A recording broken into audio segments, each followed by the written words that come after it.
Hi guys, welcome to Mama G's channel. So for today's video guys, we're heading to Thomas 4x4 car shop. Yes, kasi magpapalagay tayo ng dashcam guys, para always na meron tayong mga records sa ating mga biyahe-biyahe, di ba? Kailangan talaga may dashcam. Kasi yung ginagamit ko, cellphone lang, di ba, pag nagba-vlog ako. And then, tapos dinidelete ko agad-agad. Hindi naman siya sa vlog na vlog talaga. Yung pang-record lang talaga. Kasi hindi natin alam yung panahon, di ba, yung mga accidents, yung bako. But yeah, nag-video ako, and then umabot talaga ng 20 minutes, minsan nga 30 minutes pa kung malayo-layo yung ibibiyahe. And then I need to delete kay syempre yung storage ko sa cellphone. And then right now, actually last 2 weeks ago, nag-order na kami kasi nung nagpunta kami sa kay Thomas, wala siyang stocks ng gusto ni asawa, yung Lenovo. Kasi maganda daw yun. Yun din yung sabi ni Sir Thomas. But yeah, we trust Sir Thomas a lot. Kung ano yung kanyang sinasuggest ay sinusunod ni asawa. And then, ayan, dumating na nga yung Lenovo. Nag-chat ako last Friday ata kung dumating na ba. So, dumating na daw. So, sabi niya, punta daw kami Monday. So, today is Monday and perfect kasi walang pasok. At least makaka-focus tayo sa mga lalakarin natin. And then, mag-o-open sila sa shop 8:30. So, kailangan, excuse me po, kailangan early tayo pumunta para tayo ang first client of the day. So, it's only 8:21. So, hindi siya masyadong traffic ngayon kasi walang pasok. Pag merong pasok, expected yan na traffic kasi syempre yung mga estudyante, yung mga nag-office, I don't know if holiday ba talaga sa lahat. I mean, walang pasok siguro din pati yung mga nasa mga munisipyo, mga ganon. Kasi daw yung sa Muslim ba, yung Ramadan ba yun? So yeah, tomorrow resume ng classes. And it's already 8:22. So for sure nagkakape pa yung mga tauhan ni Sir. Shout out Sir Thomas. Thank you so much for always accommodating us. Well, tama ba yung English natin, guys?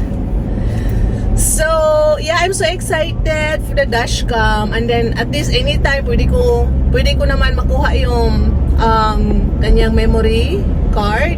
Memory card ba yung tawag nun? And then meron akong ganito kaliit na importer siya. Ilalagay natin doon yung memory card, tapos matatransfer, may import ko na sa aking cellphone. So yeah, tara, let's. So ito yung usual na ginagawa ko. Cellphone talaga yung ginagamit ko pang record sa ating travel. So ganyan lang. Tapos, syempre, hindi naman unlimited yung storage ko sa cellphone. So, after ng record, so, kailangan ko na naman siyang i-delete agad. So, kung merong mga kailangan kong i-copy for the vlog, yun, kailangan i-edit ko right away para ma-delete natin yung mahaba-haba na video. So, malapit na tayo ngayon guys kay Thomas 4x4 Accessories. So, maaga tayo today. Not totally maaga, pero 8:30 kasi sila mag-o-open. And I think hindi pa masyadong marami ang mga clients ngayon. And tinawagan ko na naman din si Sir Thomas na pupunta tayo. Kaya, yeah, meron tayong appointment and I know priority tayo guys. So, yeah, uunahin muna natin si Everest, palagyan ng ating dashcam kasi nga wala pa nagising si asawa. So, yeah, ito yung road papunta sa Thomas. Malapit lang siya. And then, highway lang talaga. Very easy access siya guys. Makikita mo siya agad. And yeah, unahan lang ng gasoline station na to. And nasa right side siya. And very napaka husay ng mga tauhan talaga ni Sir Thomas. Matagal na kami, suki talaga kami dito guys. And yeah, ito yung kanyang bagong location. Yes. And ang dami na palang sasakyan guys. Ayan, akala ko tayo ang mauna. Pero for sure, priority naman tayo kasi tinawagan ko na nga si Sir. Ayan si Sir Thomas, yan siya. O, diba? So yeah, ipapasok lang natin yung sasakyan and I think I will let them park this car somewhere kung saan nila gustong i-park para malagyan siya ng ating dashcam guys. So, dashcam. Sila na lang pabaking kami. Oh, sige.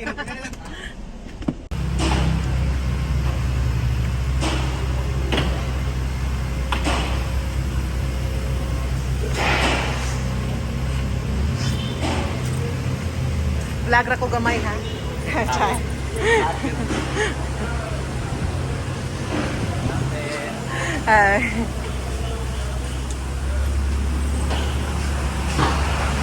So, ano siya, guys? Lenovo. This one. So, medyo kung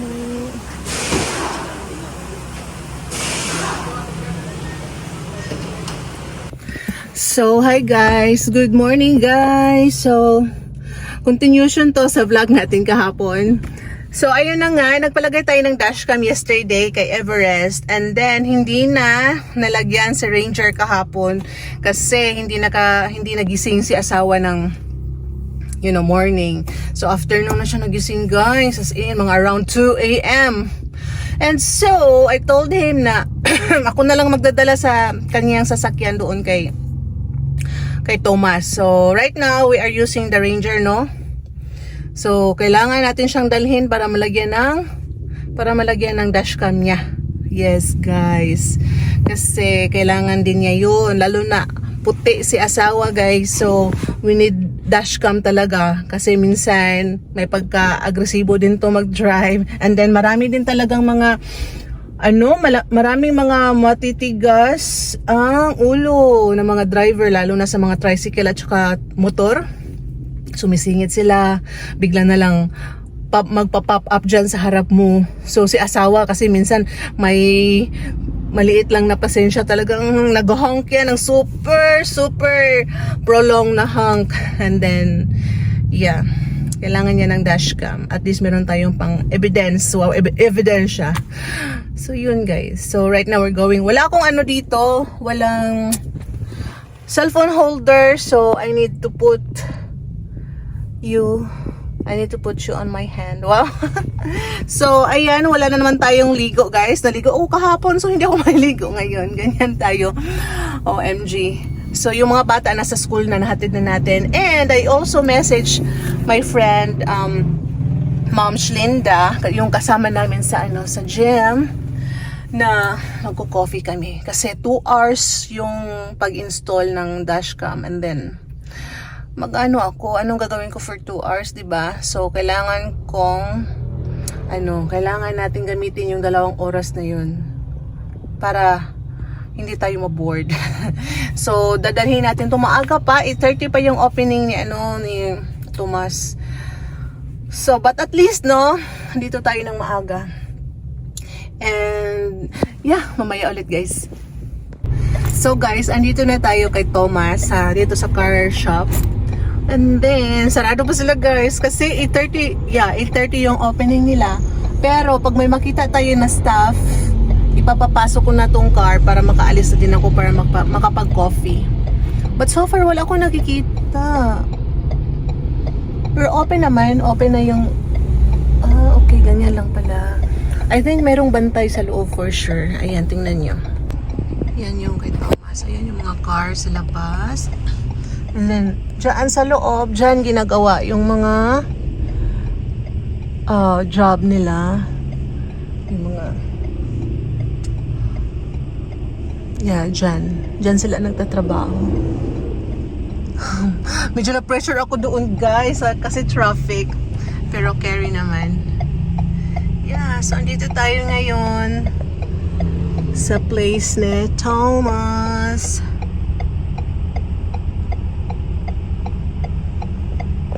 So guys, ito na naman. Sorry, ang tagal kong ang tagal ko namang ma-edit tong video na to. So yeah, that's it, no?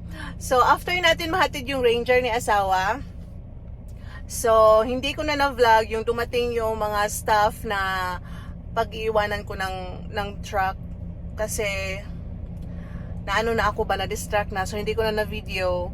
And yeah, naiwan natin yung Ranger doon at nalagyan na talaga siya ng dashcam, same as mine. Ayan siya, ganito. Well, itong gamit ko ngayon is si Everest. And ito yung dashcam na nilagay sa akin, which is same lang naman kay asawa. So, it cost us like 16,000 kasi tag 8,000 yung isa. Lenovo brand. And maganda naman siya, malinaw naman siya, guys. Ayan. Hindi pa ako nakakuha ng copy. Plan ko sana na mag-import ng sample video from the dashcam. Pero guys, ayan na naman tayo sa ating pagka-laziness. Gihubya ko, guys. So, yeah. But yeah, that's it. Importante kasi no yung dashcam. Importante siya, guys, kasi 'di ba, for recording purposes sa daan, hindi natin alam ang panahon, hindi natin masasabi, 'di ba? Kasi simba ko lang yung aksidente, andyan lang yan. Dapat talaga always drive safe talaga para maiwasan yung mga ganyang klaseng happenings. So yeah, importante para meron tayong record na sariling record natin, and meron tayong mga proof, mga evidence, 'di ba, na maipapakita na it's not our fault or ganyan. But yeah, thank you so much, guys, for watching Mama G's channel. I hope you guys will like and subscribe Mama G, please. Bye.